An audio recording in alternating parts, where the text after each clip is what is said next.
It starts with a Reddit post, a blurry photo, a missing person.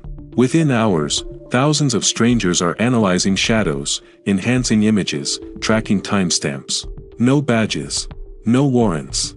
No formal training. Just the internet, convinced it can solve the case. And sometimes, it does. But sometimes, it destroys innocent lives. For decades, criminal investigations belonged to professionals. Detectives. Forensic analysts. Prosecutors. But the internet changed that. Today, anyone with Wi-Fi can become a sleuth. Online communities dissect surveillance footage. Strangers compare Google Maps angles. TikTok creators analyze body language frame by frame. This phenomenon has a name: social sleuthing. Unlike forensic genealogy, the structured, science-based revolution we discussed in our last video, this is decentralized, chaotic, crowdsourced, and incredibly powerful. Because the internet never sleeps. When a case goes viral, thousands of eyes scan every pixel. Patterns emerge. Details surface. Connections appear. Sometimes, faster than law enforcement could ever manage alone. But there's a catch. The crowd doesn't just investigate. The crowd accuses. Let's be fair. There are cases where social sleuths genuinely contributed. Online communities have identified locations from tiny architectural details, matched tattoos from old missing persons databases, helped reunite families through viral posts, archived deleted content before it vanished. The power of collective intelligence is real. Think about it, thousands of people from different professions analyzing the same case. Architects, programmers, linguists, photographers. A detail one person misses, another catches instantly. In missing persons cases, speed matters. And social media spreads information at lightning speed. In some investigations, tips generated from viral posts led police to new leads within hours. The internet can amplify awareness faster than any press conference ever could.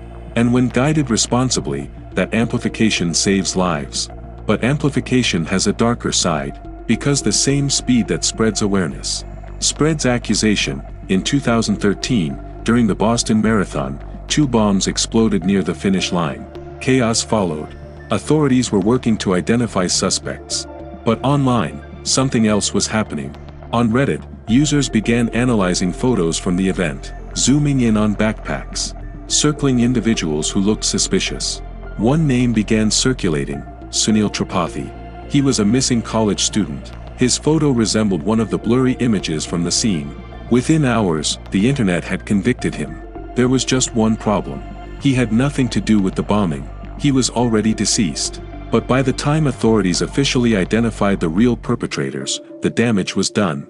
Tripathi's family was harassed. His name was permanently attached to a tragedy he had no connection to. This was the moment many realized: the crowd doesn't just investigate. The crowd can misfire. If you've ever followed a viral case online, comment below. Have you ever believed a theory that later turned out to be wrong? And if you're interested in the psychology of online investigations, subscribe. Because what happens next in this evolution gets even more complicated. Why does this happen? Because humans crave resolution. Uncertainty is uncomfortable. Mystery creates tension. And the internet rewards certainty, even if it's false. Social media algorithms amplify engagement. Engagement favors bold claims. Bold claims often lack nuance. A careful investigator says, "We don't know yet." A viral post says, "We found him." Guess which one spreads faster? In online communities, groupthink can snowball. One theory gains traction. Others build on it. Dissent gets downvoted. Skepticism gets ignored. Suddenly, a hypothesis becomes fact. And once a name trends, it's nearly impossible to undo. To understand the full picture, we have to acknowledge success stories too. There have been cases where online communities identified human trafficking signals and public posts flagged inconsistencies in staged crimes, located missing hikers using terrain analysis, preserved live stream evidence before it disappeared. In some investigations, police have quietly monitored online threads for useful tips. But here's the difference: responsible sleuthing provides information. Irresponsible sleuthing provides accusations. That distinction matters. Because information can help an investigation. Accusation can derail it. Where is the line?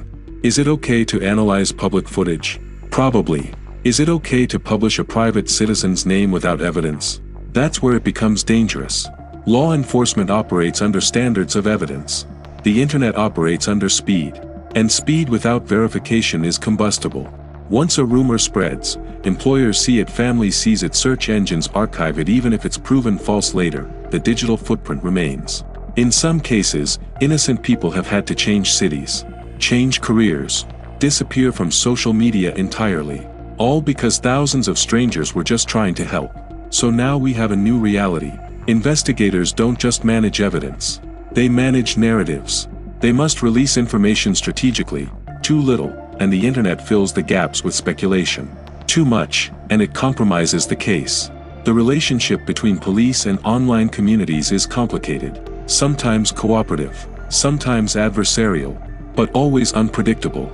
We are living in the first era where investigations unfold in real time, publicly, with commentary from millions. And that changes everything. Because once a case goes viral, it no longer belongs only to detectives. It belongs to the algorithm. Resolution, the power and the risk. Social sleuthing is neither hero nor villain. It's a tool, like DNA, like forensic databases. In the right hands, it accelerates justice. In reckless hands, it creates collateral damage. The internet has proven it can uncover truth, but it has also proven it can manufacture it. And that's where the next phase becomes even more dangerous. Because until now, at least the investigators were human. What happens when the crowd isn't just analyzing real evidence, but generating fake evidence? When AI creates crime scene photos that never existed. When missing person posters are entirely fabricated. When entire murder mysteries go viral, and turn out to be fictional. In our next video, when social sleuths go too far, viral AI-generated case myths will explore how artificial intelligence is blurring the line between real investigations and digital fiction, and how that confusion could harm real families, real cases, and real justice. Because the future of crime solving might not just be crowdsourced.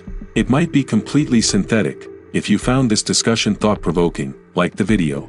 If you want deeper analysis on the intersection of crime, technology, and digital culture, subscribe.